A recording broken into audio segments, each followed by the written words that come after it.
monde, ici c'est Justin et bienvenue dans cette toute autre vidéo. Avant-hier, quelqu'un m'a écrit, il dit que Justin, comment devenir plus intelligent? Alors, je pense que c'est dans des commentaires ou bien dans un message inbox comme ça, comment devenir plus intelligent? Je vais vous dire tout de suite comment le faire.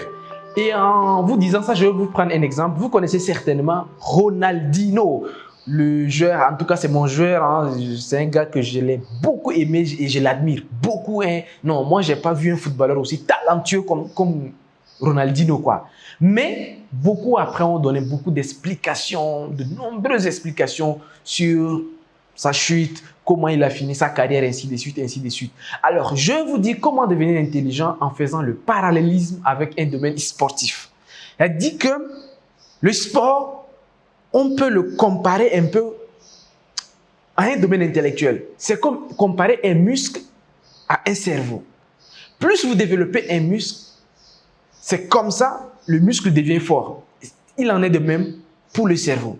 Donc, pour devenir plus intelligent, il faut entraîner son cerveau. Et pour cela, je vous propose 2 méthodes pour entraîner votre cerveau à devenir plus fort et de ce fait, devenir plus intelligent. Et vous allez voir ça dans cette vidéo. Mais avant d'aller plus loin, je me présente, Justin Mortodé, architecte, entrepreneur et investisseur. Je suis bien revenu au Sénégal. Là, je suis dans mes locaux à Dakar, sur la VDN. Et j'ai une petite annonce à vous faire. Mais peut-être pas une petite annonce, une grande annonce même à vous faire. Le 27 novembre 2021, coach Simon Ouedraogo sera à Dakar pour une conférence inédite. Je serai auprès du coach Simon Ouedraogo avec Amadou Sek, l'autodidacte entrepreneur, pour vous parler de mindset, pour vous parler de la libération totale. GCAP de Dakar, ça se passe le 27 novembre au Grand Théâtre National à partir de 8 h. Ça va être du lourd. Prenez rapidement vos places, c'est 1500 places. La moitié des places sont déjà parties. Je vous assure que si vous venez le jour J, ce n'est pas la peine de venir. Et on va vous mettre quelques images du coach Simon Ouedraogo dans d'autres villes pour que vous vous rendez compte que ce n'est pas de la blague. C'est vraiment, c'est du ouf. Venez, si vous êtes de la diaspora par exemple, prenez des tickets pour vos frères qui sont au Sénégal, au lieu de leur envoyer de l'argent, envoyez plutôt de l'argent à ce qu'ils changent de mentalité. Quand ils vont changer de mentalité, et quand la mentalité d'une personne change, sa vie change. Et Simon Ouedraogo sera là pour ça. Ne ratez surtout pas ce tout premier rendez-vous du coach Simon Ouedraogo au Sénégal. C'est sa première fois au Sénégal et c'est très attendu. C'est depuis des années que nous travaillons sur ça. Enfin, il sera là. Donc, prenez vos tickets rapidement. Alors, je vais vous dire rapidement comment devenir intelligent. Et avant de vous dire ça, je vais vous présenter un peu 5 livres. Alors, ici, au niveau de Vivre et réussir en Afrique, ces 5 livres que vous voyez là, c'est la maternelle. C'est-à-dire que si vous n'avez pas encore lu ces 5 livres, vous êtes toujours à la maternelle. Vous n'êtes pas encore arrivé au CP1 de la vie. Parce que on dit, hein, la vie, c'est CP1 jusqu'au CM2. Maintenant, après, le reste, c'est toi qui tu sais comment tu vas faire. Mais ça, c'est la maternelle. Je vais vous citer quand même ces livres parce que je vous ai déjà dit avant que le top 1 que tout entrepreneur et toute personne qui veut ajouter un plus à sa vie doit lire, c'est La chèvre de ma mère de Ricardo Kanyama. Deuxième livre à lire, 40 ans de prison ou 5 ans de travaux forcés de Maxime Victor. Troisième livre, Père riche, Père pauvre de Robert Kiyosaki. Quatrième livre, La magie de voir grand de David Joseph Schwartz. Et le dernier livre, en tout cas, c'est Le succès selon Jack Canfield. Ce sont ces 5 livres-là qu'on recommande à toutes les personnes, quelle que soit la formation qu'ils font chez nous. Lisez d'abord ça. Et puis maintenant, le reste, là, on va se comprendre. Tant qu'une personne n'a pas lu ces 5, ou bien au moins 2 ou 3 de ces 5-là, vraiment, il faut que la personne soit à jour d'abord. Et pourquoi on fait ça? Parce que le cerveau, c'est comme un moteur.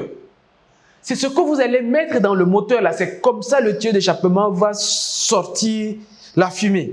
Donc aujourd'hui, il y a des gens, quand vous les entendez parler, non, mais vous-même, vous sentez, vous dites que mais ces personnes-là sont des génies. Moi, j'ai assisté à plusieurs formations comme ça. Je me suis formé partout. Mais il y a des personnes là que j'aime écouter. Il y a des personnes là que tu sens que leur bouche, en fait, leur fumée, c'est de la bonne fumée. Ils dégagent de la bonne fumée. Mais pour certaines personnes là, non. C'est même mieux qu'ils ferment la bouche. Parce que dès qu'ils commencent à parler, on se rend compte que, le gars là, il sort d'où?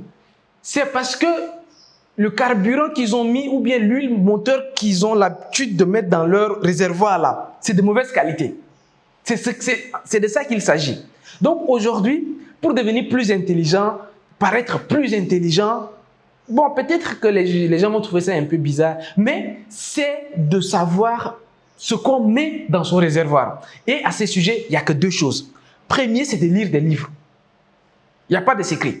Lisez énormément de livres et vous allez vous rendre compte que très rapidement, votre manière même, elle dit que vous-même, vous n'allez pas vous rendre compte. C'est les gens qui vont se rendre compte de ça. Ils vont dire que oui, mais le gars là, il a changé aujourd'hui. Même là, sa manière de parler, sa manière de se comporter, son attitude, il a changé. Vous-même, vous n'allez pas vous rendre compte. C'est les gens qui vont se rendre compte de ça. Ils vont témoigner que vous avez changé. Qu'est-ce qui vous a changé?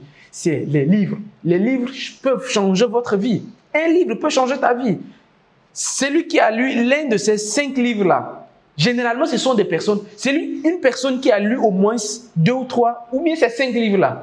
C'est une personne qui ne va jamais venir insulter quelqu'un en commentaire sur Facebook. Quand quelqu'un insulte une personne sur Facebook en commentaire, on sait déjà plus ou moins que c'est quelqu'un... Bon, on sait quelle huile il a mis dans son réservoir. Parce que ce qui sort là, c'est la loi de cause à effet, quoi. C'est ce que vous faites entrer, c'est ce qui sort. Quelqu'un qui lit sur tous ces genres de livres-là, son attitude est différente. Et pourquoi il est aussi autant important de lire des livres? Je vais vous donner quelques exemples. Ricardo Kanyama, je lui souhaite encore 1000 ans sur terre. Il est en vie. Tous ceux-là. Maxime Victor, il est en vie. Grand frère, bonjour. Robert Kiyosaki, il est encore en vie. Jack Canfield est encore en vie. Mais David Joseph Schwartz, le regretté, paix à son âme, c'est un gars qui est décédé. Mais aujourd'hui, en lisant des livres, vous avez accès à sa connaissance. En lisant des livres, vous avez accès aux connaissances des personnes même qui sont décédées. Ça, c'est très important à comprendre. Quand vous lisez des livres, vous entrez. Et ce qui est important aussi avec les livres, quand quelqu'un... Moi, je recommande même qu'il est plus important de lire des livres que de venir écouter des vidéos YouTube, quoi. Parce que des vidéos YouTube, n'importe qui va venir dire n'importe quoi. Mais des livres, en fait, quand vous lisez des livres, c'est réfléchi, c'est pensé. Il y a des maisons d'édition, c'est relu, c'est corrigé. C'est-à-dire que c'est des pensées bien filtrées. C'est de la connaissance pure que vous avez accès quand vous lisez des livres. Deuxième, pour mettre du bon carburant ou bien de l'huile de bonne qualité dans votre moteur, c'est participer à des conférences. Alors, il y a des gens qui me disent que, ok, Justin, participer à des conférences, pourquoi si on lit déjà des livres? Non. Les livres, comme je vous disais, c'est peut-être des personnes de même génération que vous, ou bien des personnes qui sont décédées. Donc, plus ou moins, c'est une connaissance qui a été produite à une époque donnée. Donc, ça peut être au 21e siècle, bon, au début du 21e siècle, 2000, 2001, 2002, ou bien même avant, au 20e siècle, et ainsi de suite. Et il y a des livres comme ça qui ont été publiés très longtemps, comme Réfléchissez et devenez riche, La science de l'enrichissement de Walter Wallace. Ce sont des livres qui ont été publiés il y a longtemps, mais ça ne tient pas compte forcément des réalités d'aujourd'hui. En venant à des conférences, vous allez apprendre, vous allez vous rendre compte et vous allez prendre conscience des choses qui se passent à votre époque. C'est là où c'est important de comprendre ça. Par exemple, la conférence de coach Simon Ouedraogo, si vous venez, on vous parle de la libération mentale, on vous parle de comment changer sa vie, comment déclarer des ondes positives, on va parler de tout ce qui est blockchain, des crypto-monnaies, la révolution du monde, comment le monde est en train de changer. Il y a des gens qui sont en train de dormir. Il y a des gens là, ils sont en train de dormir. Le monde est en train de changer, mais eux, ils sont en train de regarder la télé. La télé, bon, c'est pas ça le but, mais venez à des conférences. Venez à des conférences, vous allez voir. Si vous faites... Moi, je suis tout le temps à des conférences. Je suis tout le temps en train de me former. Que ce soit des conférences en ligne ou bien en présence, je suis tout le temps en train d'apprendre. Tout le temps, il faut apprendre. Mais si vous cessez d'apprendre, vous cessez d'aller à des conférences, surtout les conférences, ou bien des formations en présentiel. Je pense qu'on a une conférence aussi qu'on organise, comment se vendre, et ainsi de suite. Mais ça, c'est des formations voilà, qu'on fait tout le temps. Mais des grandes conférences, il faut être présent. Moi, je connais des personnes qui payent des billets d'avion d'un continent à un autre pour une journée de conférence. Et j'ai déjà vu. D'un pays à un autre, ça c'est fréquent. Moi, je l'ai déjà fait. D'autres ont fait. Il y a d'autres qui ont quitté le Burkina, ils ont quitté la Côte d'Ivoire, le Mali, pour venir pour une journée de conférence et ils sont repartis.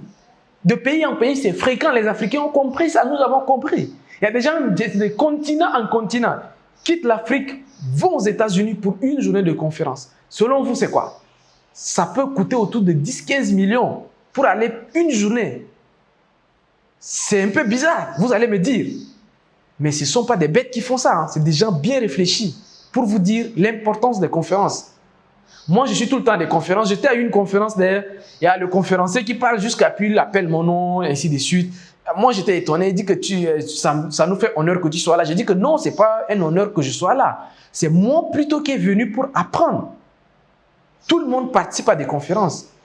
Donc, venez à des conférences. Moi, ce que je vous dis, si vous venez à des conférences comme la conférence qu'on organise ici avec le coach Simon Hydraogo, vous n'allez pas regretter. Donc voilà les amis, merci beaucoup d'avoir regardé cette vidéo jusqu'à ce niveau.